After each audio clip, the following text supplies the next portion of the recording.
Welcome back to another episode of Any Football.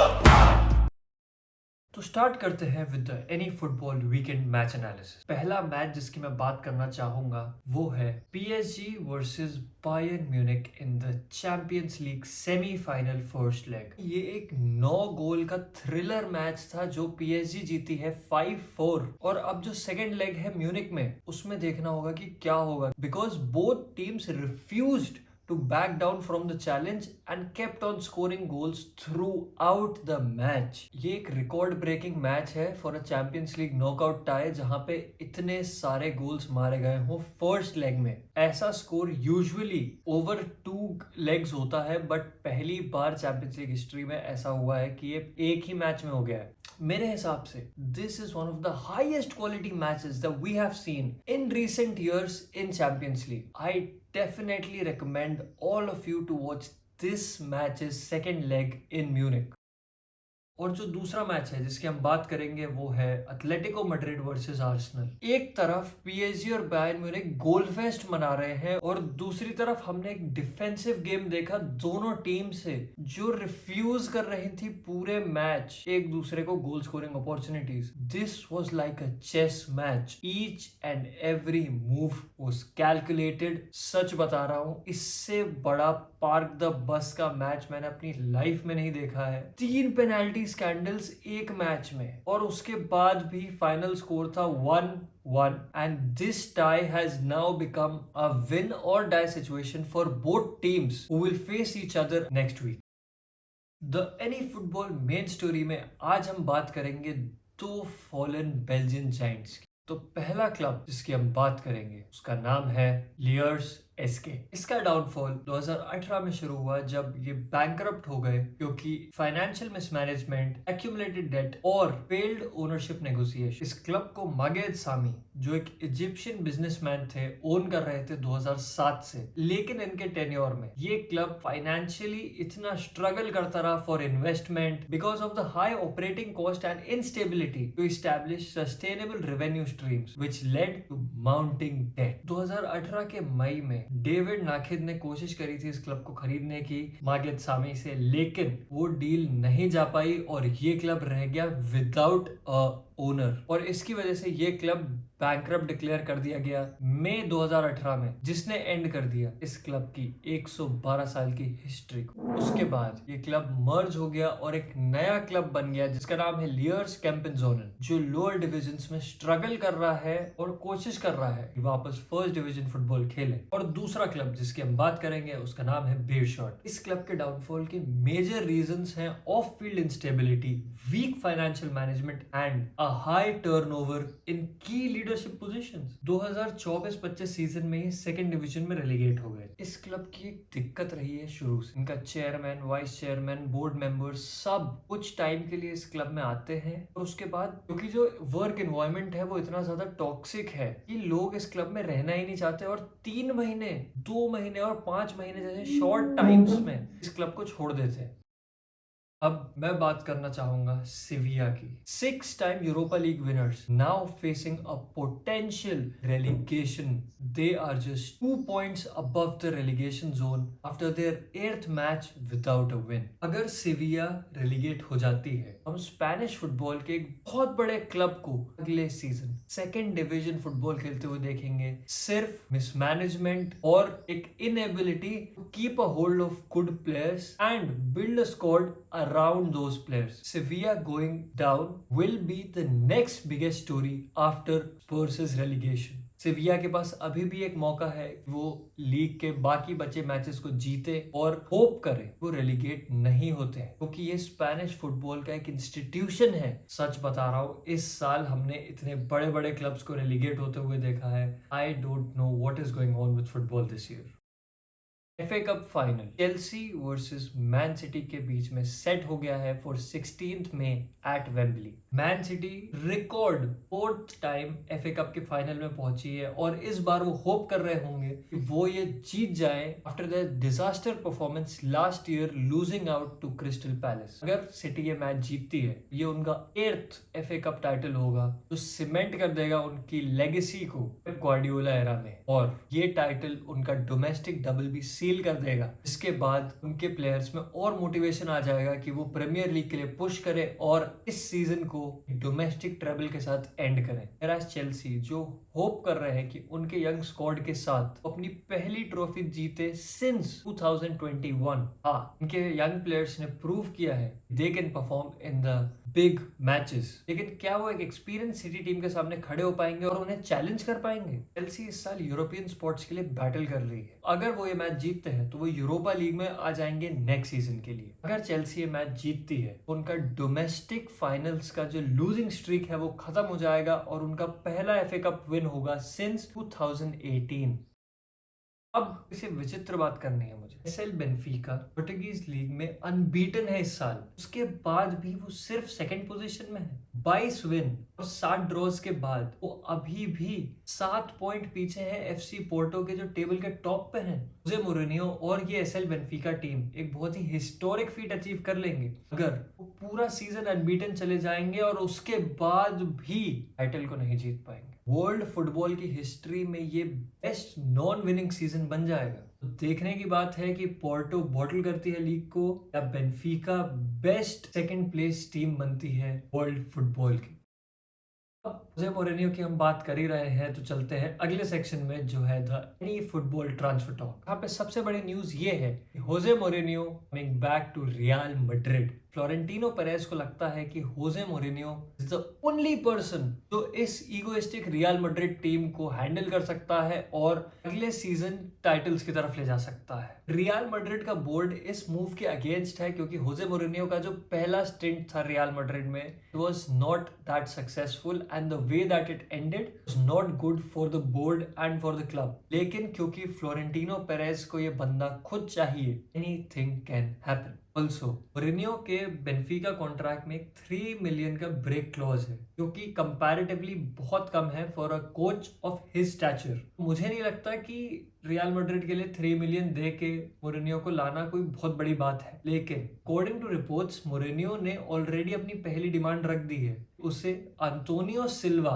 जो कि Benfica का सेंटर बैक है वो चाहिए अगले सीजन मैड्रिड में अगर वो साइन करता है मैड्रिड के साथ। मैड्रिड को ऑलरेडी डिफेंडर्स चाहिए लेकिन वो टारगेट कर रहे हैं निको स्लॉटरबैक को। अब देखने की बात यह है कि आउटगोइंग डेविड आल्बा को रिप्लेस करता कौन है। अगर रियल मैड्रिड मोरिनियो की डील को नहीं सील कर पाते हैं तो मैड्रिड ने कुछ और ऑल्टरनेटिव्स भी रखे हैं जैसे कि जूलियन नागल्समैन, लेकिन उसको लाना बहुत टफ होगा क्योंकि वो अभी जर्मनी नेशनल टीम का हेड कोच है और उसका कॉन्ट्रैक्ट चलता है 2028 के यूरोस तक। उसके अलावा यर्गन क्लॉप जिनको हम सब ने लिवरपूल में हिस्टोरिक फीट्स को अचीव करते हुए देखा है, लेकिन यर्गन क्लॉप ने बहुत बार इस चीज को डिनाई किया है और वो अभी एक कोचिंग से ब्रेक पे है, तो I don't think he is gonna come back to coaching and Madrid. इसके अलावा डिडिये डेशाम्स का भी नाम लिया जा रहा है for the head coach position at Real Madrid क्योंकि उनका contract with the France national team end हो रहा है इस साल के वर्ल्ड कप के बाद and he has the experience of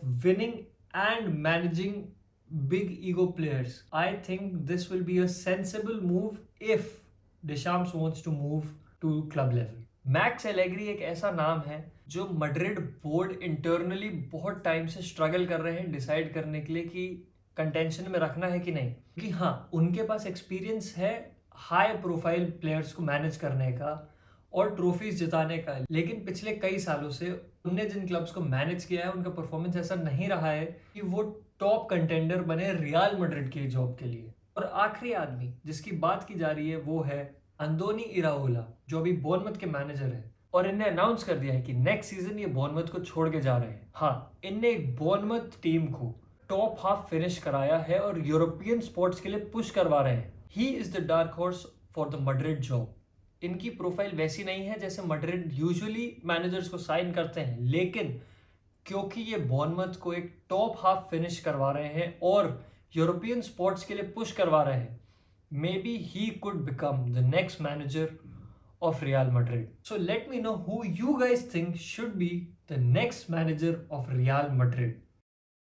इसी के साथ हम आ गए हैं the any Football trend check section में, जहां आज हम बात करेंगे the mouth cover red card की। तो आईएफएबी ने ऑफिशियली अप्रूव कर दिया एक नया रेड कार्ड रूल, जहां पे अब एक प्लेयर को रेड कार्ड दिया जाएगा for covering their mouth while verbally confronting an opposition player. इस रूल की ओरिजिन है रियल मैड्रिड वर्सेस बेनफिका के मैच में, जब विनी जूनियर को रेशियली अब्यूज किया था बेनफिका प्लेयर जियानलूका प्रेस्टियानी ने। लेकिन प्रेस्टियानी ने बहुत ही अकलमंदी से उन्हें रेशियली अब्यूज किया था। उन्हें अपने मुंह को कवर किया और उसके बाद उन्हें इंसल्ट शाउट किए, जिसकी वजह से giving him a potential ban became very difficult for UEFA and FIFA.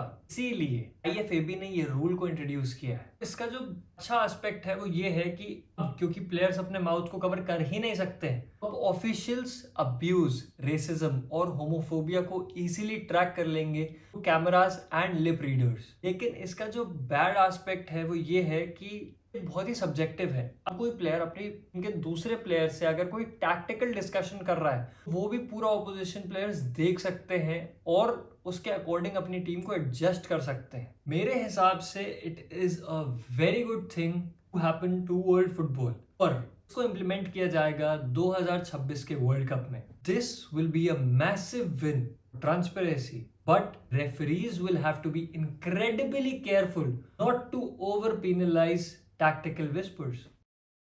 अब आ गए हैं Any Football hidden gem section में। यहाँ पे आज हम बात करेंगे बेकेजेली एम्बुकाजी की, जो कि 20 साल का लेफ्ट फुटेड सेंटर बैक है फ्रॉम साउथ अफ्रीका। ये रिसेंटली मूव किया है शिकागो फायर में, जो कि एमएलएस का क्लब है, and he is a wonder kid expected to lead Bafana Bafana at the 2026 world cup. ये प्लेयर पोजा के साथ खेलता है, कंपोजर के साथ खेलता है, इसकी पासिंग एबिलिटी बहुत अच्छी है, और सबसे बड़ी बात, इसका tactical awareness is on another level. He an exceptional player who emerge out of South Africa and he is gonna tear it up for them in the World Cup. मैं बताऊंगा तुम्हें वो मैचेस जो तुम्हें देखने हैं इस week before the Champions League semifinal second leg, the Europa League semifinal second leg and the Europa Conference League semifinal second legs. पहला मैच जो तुम्हें देखना है वो है Wrexham versus Middlesbrough. Championship season का आखिरी मैच डे है, जहां पे रेक्सम फाइट कर रहे हैं finish in the top 6 and in a promotion playoff spot, whereas Hillsborough comfortably 4th position पे बैठे हुए हैं। Let me know down in the comments, will Hollywood FC make it back to back to back to back and reach the Premier League, or will Middlesbrough tarnish their dreams and make them stay in the championship for another season? अगला match जो तुम्हें देखना है वो है Ajax versus PSV. एक classic top clubs का match है ऑफ डच फुटबॉल। आयाक्स जो पिछले कुछ सीजन से स्ट्रगल कर रहे हैं to finish in a European spot, इस साल भी होप करेंगे कि ये मैच जीत के वो यूरोपियन स्पॉट्स के लिए पुश करें, एज पीएसवी ने लीग टाइटल को ऑलरेडी रैप अप कर दिया है और जीत लिया है। This match is a do or die for Ajax and it will not have any major implications on the season of PSV. तीसरा मैच है जो तुम्हें देखना है वो है मेरास versus Santos. Brazilian player at its highest level, Neymar bringing back the Jogo Bonito style and coming back into his near prime level is something you need to watch out for. ये classic Brazilian football की derby है, इसे तुम्हें नहीं miss करना है। और चौथा मैच जो तुम्हें देखना है वो है man United versus Liverpool, the iconic top 6 English rivalry. United एक विनिंग स्ट्रीक से आ रहे हैं और अभी कंफर्टेबली 3rd पोजीशन में हैं, और अगले सीजन के चैंपियंस लीग के लिए क्वालिफाई करने के लिए उन्हें ये मैच जीतना बहुत ज़रूरी है, क्योंकि जैसे ही वो ये मैच जीतेंगे कंफर्म कर देंगे अपनी प्लेस अगले साल के चैंपियंस लीग में। लिवरपूल का सीजन अप्स एंड डाउन से भरा हुआ था, लेकिन क्योंकि ये क्लासिक राइवलरी है, Liverpool will try to bring their A game and hopefully defeat Man United. अब देखने की बात यह है कि जीतेगा कौन। इसके अलावा और मैचेस जो तुम देख सकते हो वो है Aston villa versus Spurs, Roma versus Fiorentina and inter Miami versus Orlando city. अब हम आ गए हैं तुम्हारे फेवरेट सेक्शन में, the any football fan zone. पिछले वीक का क्वेश्चन था who is the youngest player ever reach 10 champions league goals. इसका आंसर है लामीन Yamal in the 2025-26 champions league season. अब इस वीक का question, Benfica is unbeaten in the league but second in the table. Who is the last team in Europe's top leagues to finish a season unbeaten yet not win the league title? Let me know down in the comments what your guesses are. This was it for episode 7. From 9 goal UCL thrillers to the possible return of the special one. The game never sleeps. Hit that subscribe button, follow me on Instagram, and as always, keep that ball rolling.